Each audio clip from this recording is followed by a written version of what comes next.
उत्तराखंड चुनावी मोड़ में है, लिहाजा विपक्ष सूबे की धामी सरकार पर ऐसे मुद्दों को लेकर हमलावर हो रही है जिस पर वो खुद भी कटघरे में खड़ी हो सकती है। सूबे की कोई भी सरकार रही हो, हर एक की हसरत रही है कि बड़े औद्योगिक घराने उत्तराखंड में निवेश करें ताकि सूबे के नौजवानों के लिए नौकरियों के अवसर पैदा हो सके। उत्तराखंड की हर सरकार ने उद्योगपतियों के लिए समय समय पर लाल कालीन बिछाए। राज्य के मैदानी जिलों हरिद्वार, देहरादून और उधम सिंह नगर का सिडकुल इस बात की गवाही दे रहा है। लेकिन आजकल सोशल मीडिया पर धामी सरकार को विपक्ष से सवाल उठाकर लपेटने की कोशिश कर रहा है कि सरकार ने ग्लोबल इन्वेस्टर समिट में करोड़ों खर्च किए और बता रही है लघु उद्योग, लेकिन ऐसा है नहीं। सैकड़ों उद्योगपतियों ने MOU साइन किए जिसमें 70 से ज्यादा घरानों या कंपनियों ने निवेश पर अमल करना शुरू भी कर दिया है।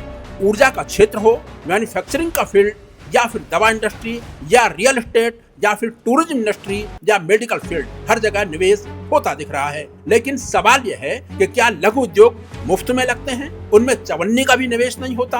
लगाने वाला लघु उद्यमी निवेश नहीं करता या उसे लगाकर आमदनी हासिल नहीं करता या वो उसका मालिक नहीं कहलाता या उसे सफल बनाने के लिए 8 घंटे के बजाय रात दिन पसीना नहीं बहाना पड़ता।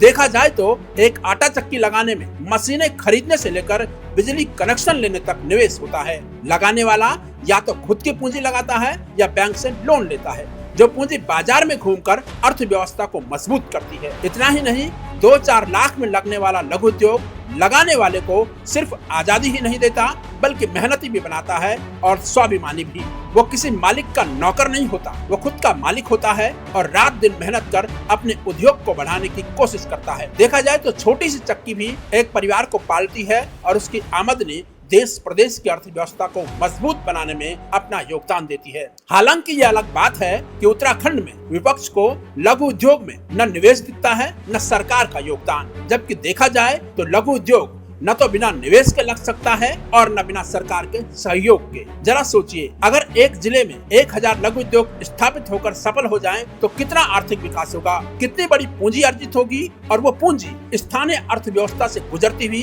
राज्य और देश की अर्थव्यवस्था में शामिल होकर विकास के पहिए में शामिल हो जाएगी। ऐसे में कहा जा सकता है कि ये नजरिए का खेल है। किसी को गिलास आधा खाली दिखता है, किसी को आधा भरा हुआ।